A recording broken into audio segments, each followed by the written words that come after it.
manaqib Abuya Syekh Haji Mudawali. Bagi santri-santri sekalian yang ingin membaca ulang secara lengkap, silakan diikuti di channel Tunku Muhammad Habibi Wali. Beliau termasuk salah seorang aktivis dakwah di Dumai, di dunia maya.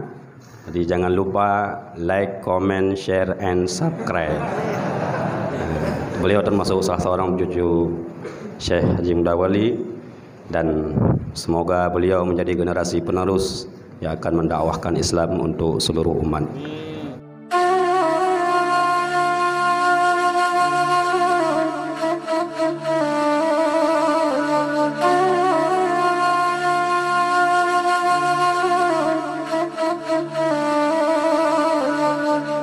Alhamdulillahilladzi nahnu ja'alna minallahi fi ni'matil Islam wa ihsanan wa imanan taman illallah.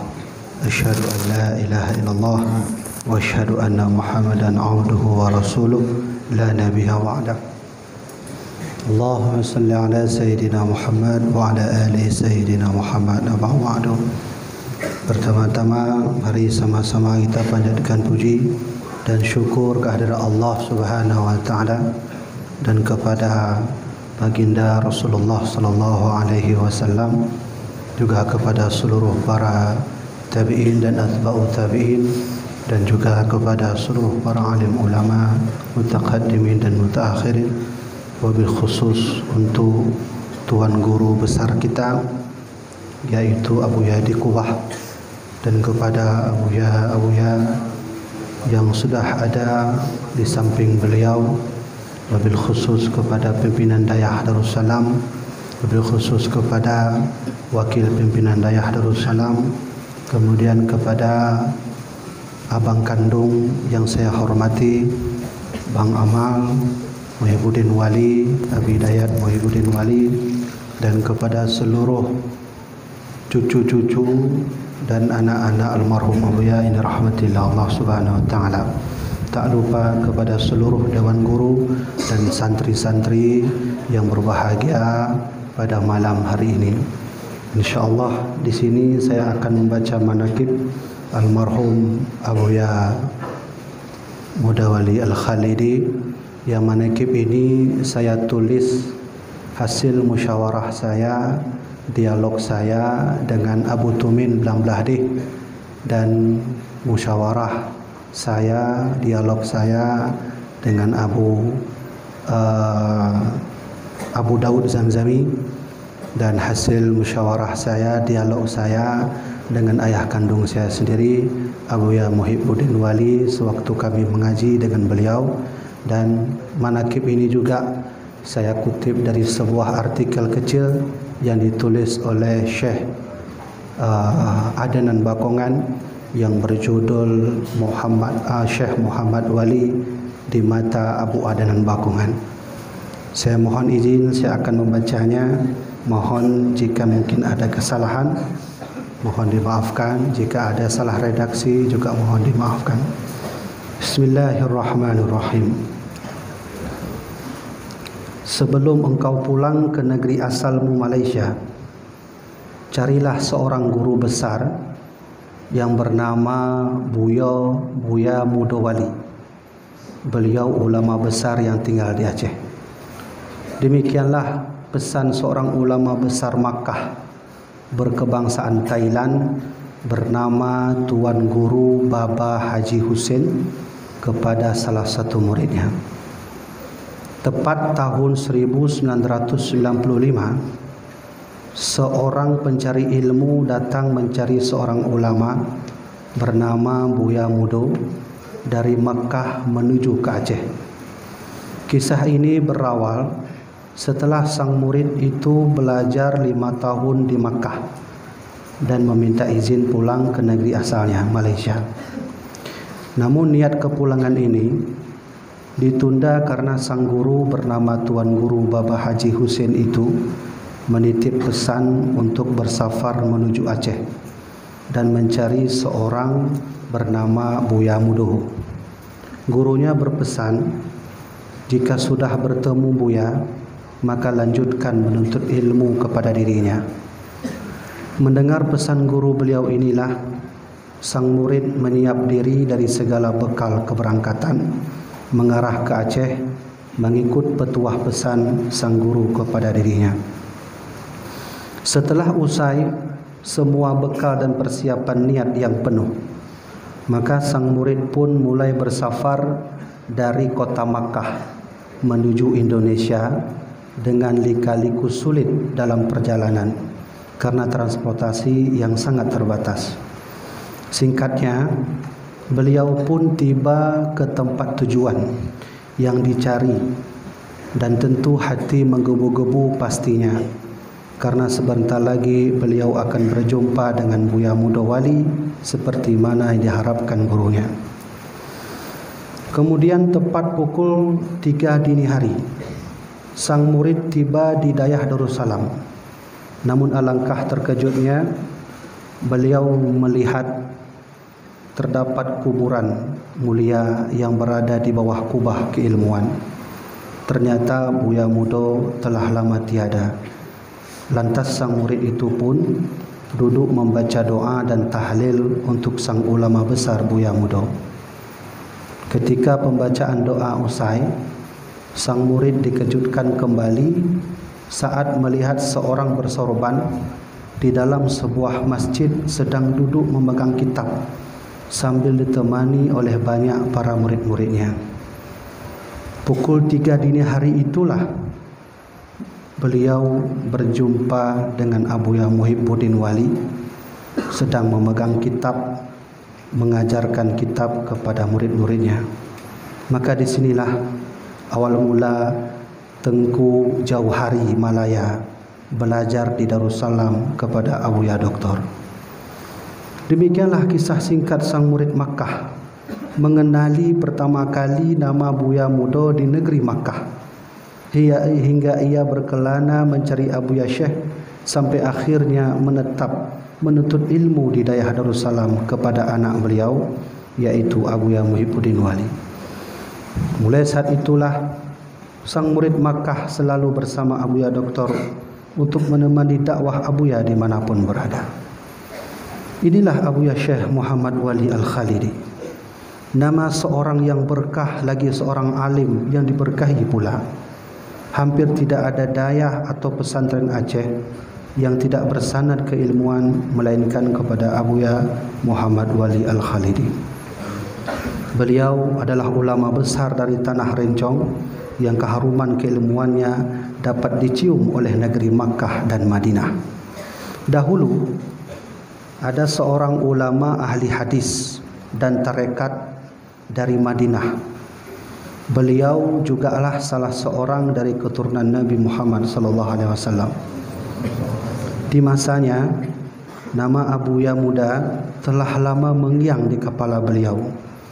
Tentu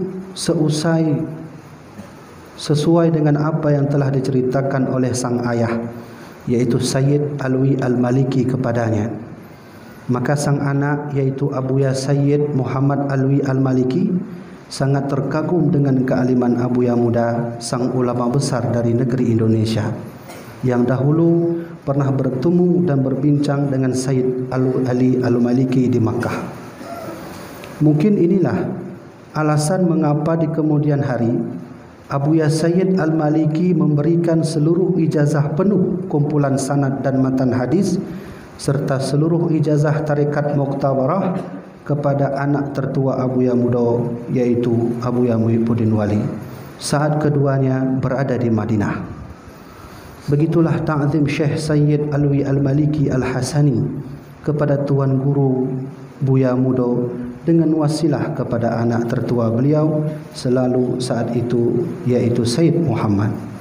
Tidak pernah bertemu Abuya, beliau juga tidak pernah berjumpa dengan Abuya, namun bertemu dan berjumpa dengan sang anak jugalah sama seperti bertemu dengan ayahnya.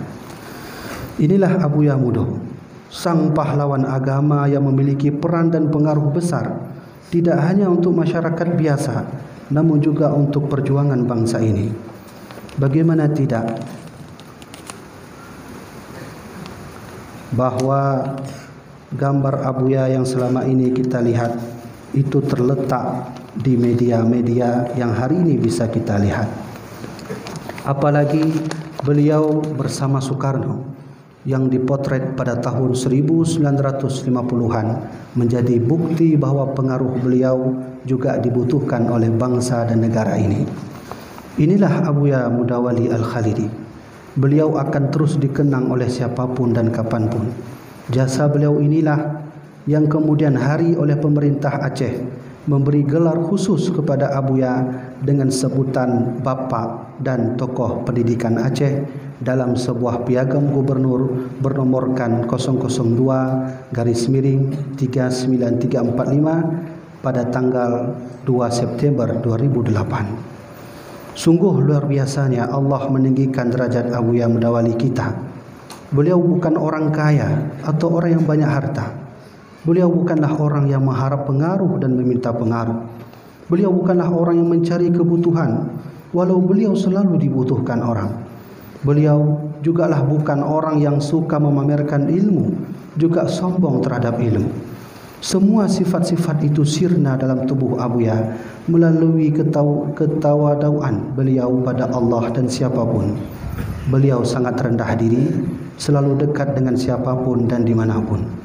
Selain itu, sifat istiqamah beliau dalam membela agama Allah jugalah satu di antara banyak sebab lain sehingga Allah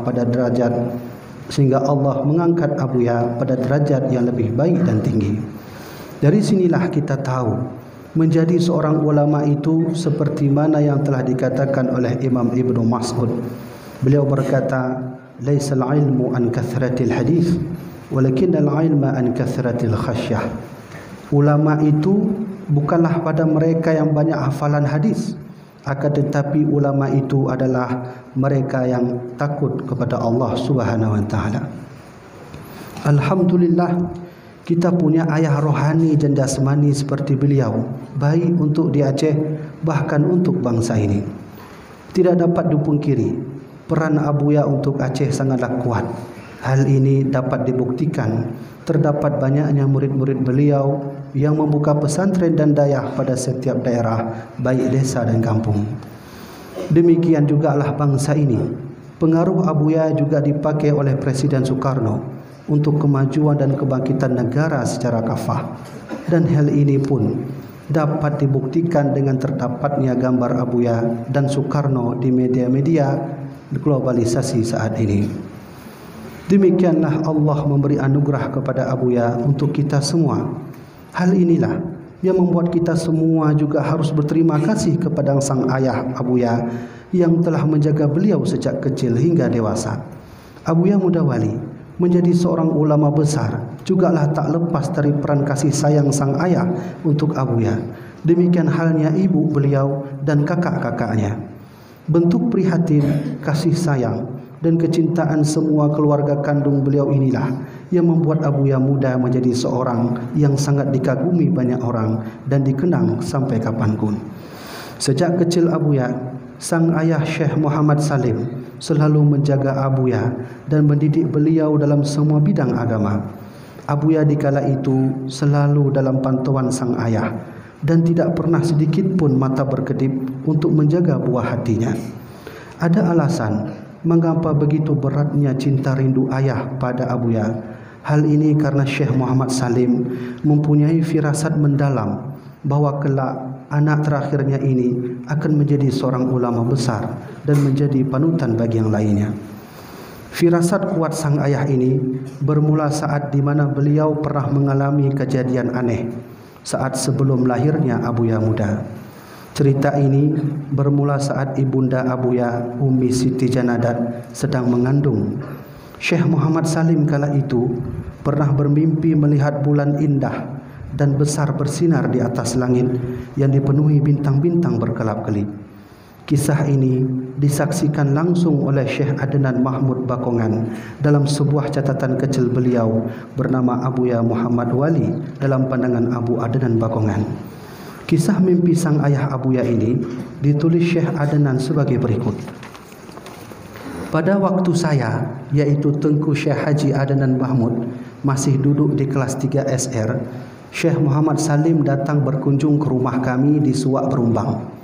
Pada waktu itu, tepatnya sesudah makan siang, beliau bercerita dengan ayah saya, yaitu Tengku Mahmud bin Ismail, di mana saya pun ikut mendengarkan cerita beliau tersebut. Saat itu, Syekh Muhammad Salim bercerita tentang kejadian aneh yang ia lalui.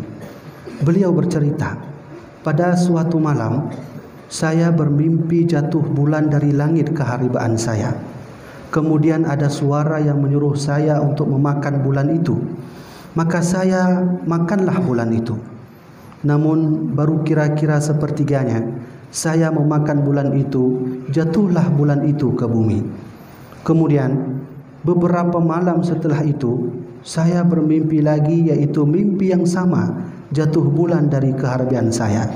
Kemudian ada suara yang menyuruh saya untuk memakan bulan itu sampai habis. Maka saya makanlah bulan itu sampai habis. Selang 1 tahun istri saya pun hamil. Setelah sempurna hamilnya 9 bulan, lahirlah seorang bayi laki-laki yang kemudian saya beri nama Muhammad Wali. Demikianlah kisah mimpi sang ayah sebelum Abuya muda lahir. Mimpi bulan memang selalu dilambangkan dengan kebaikan. Karena sesungguhnya dahulu sahabat Saudah binti Zum'ah menjadi seorang istri Rasulullah sallallahu alaihi wasallam juga sebelumnya melihat bulan dalam mimpinya. Demikian jugalah Imam Syafi'i yang juga menjadi seorang ulama besar karena ibu beliau jugalah melihat bulan dalam mimpinya. Maka oleh karena itulah wajarlah alasan di mana Syekh Muhammad Salim sangat menyayangi Abuya kecil yang terus juga selalu menjaga dirinya adalah firasat beliau yang terus berkata bahwa anaknya kelak akan menjadi seorang yang berguna bagi agama Islam. Sungguh kita berterima kasih kepada Allah atas segala rahmatnya dengan diutusnya para alim ulama besar untuk Aceh dan bangsa ini, khususnya Tuan Guru kita Abuya Syekh Muhammad Wali Al-Khalidi. Siapa yang tidak bangga mempunyai ulama seperti beliau? Itulah guru rohani dan jasmani kita, Tuan Guru yang telah mengharumkan nama Aceh dan bangsa, seorang syekh yang juga telah dikenal dan dikenang hingga ke negeri Malaysia, Brunei, bahkan Madinah hingga Makkah. Allah benar-benar mengangkat Abuya ke tempat yang paling tinggi. Namun kini Abuya telah pergi berjalan menuju ke hadirat Allah. 59 tahun Abuya telah tiada. Tentu kini wajah beliau hanya dapat kita lihat pada gambar-gambar potretnya. Kenangan keilmuan yang kita cerita di atas tadi hanya dapat ditemukan pada karya-karya beliau saja. Berkhidmat dan berguru kepada Abuya sangatlah mustahil dan tidak mungkin lagi kecuali mencari siapa murid dan anak beliau yang masih tersisa. Abuya jugalah seorang manusia.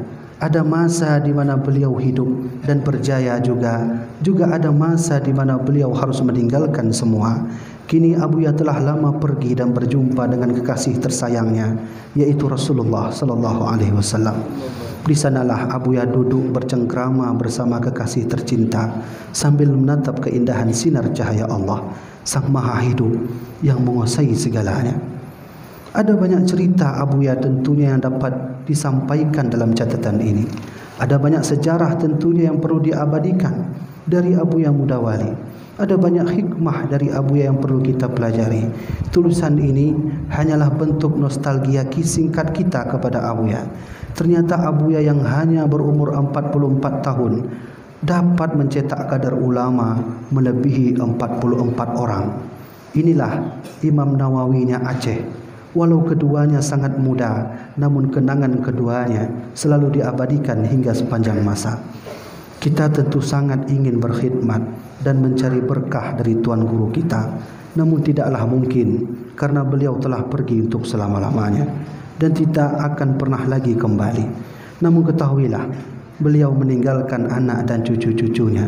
Dari sinilah wasilah keta'ziman kita kepada Tuan Guru masih tersambung.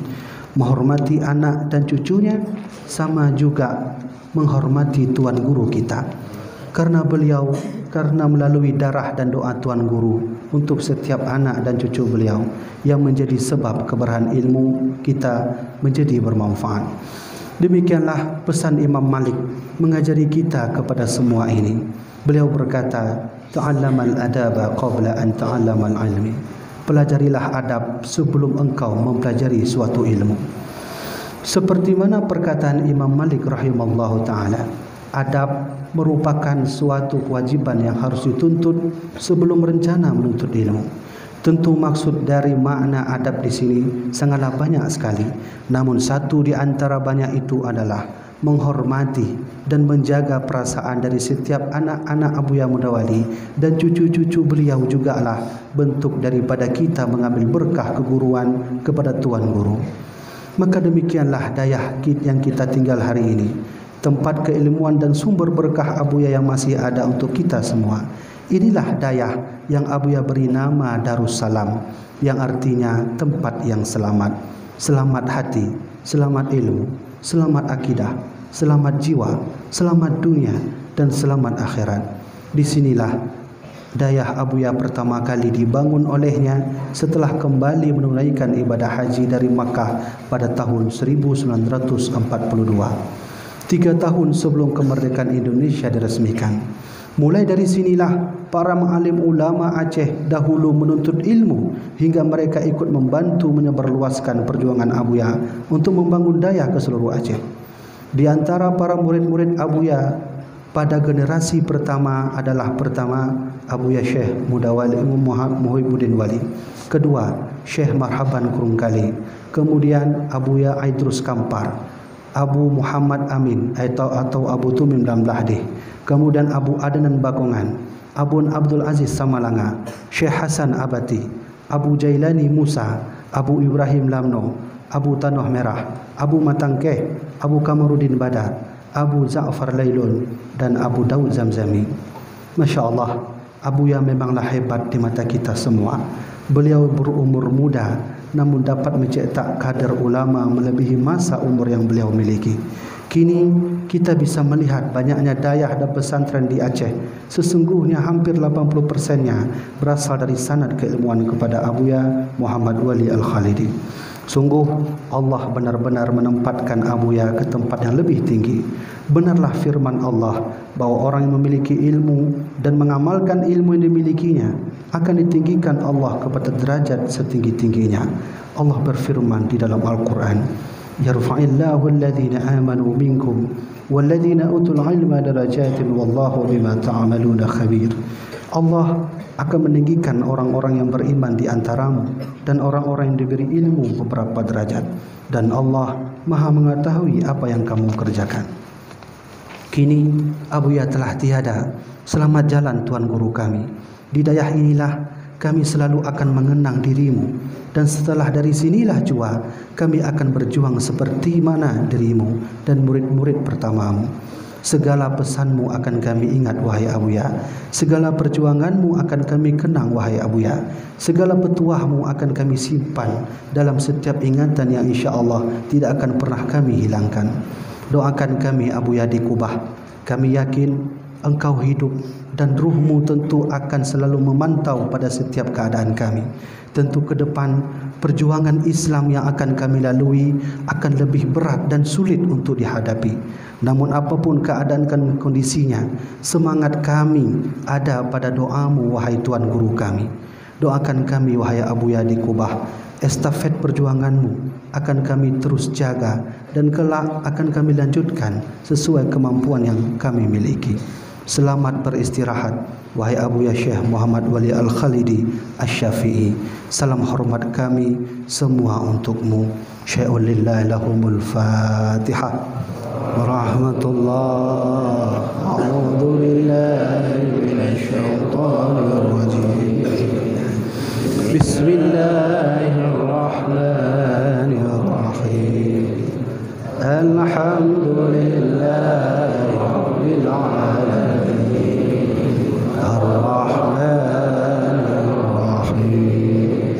Maliki yaumiddin.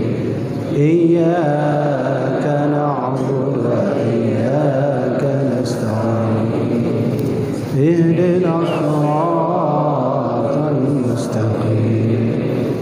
Siratal ladzina an'amta 'alaihim ghairil maghdubi 'alaihim waladdallin.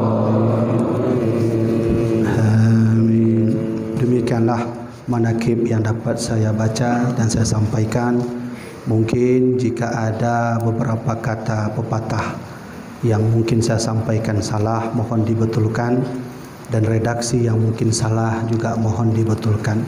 Tadi sebelum saya ke sini, Abu Muardi berpesan, beliau tadi lupa menyampaikan tanda terima kasih kepada Dewan Guru semua yang telah membantu dayah ini. Maka ini saya sampaikan pesan Abu Muardi, terima kasih kepada semua Dewan Guru Dayah Darussalam yang telah membantu dayah ini hingga maju saat ini. Semoga kita semua menjadi murid-murid terbaik Abu Ya Mudawali Al-Khalidi. Salam saya untuk semuanya. Wallahu a'lam bishawab. Wassalamualaikum warahmatullahi wabarakatuh.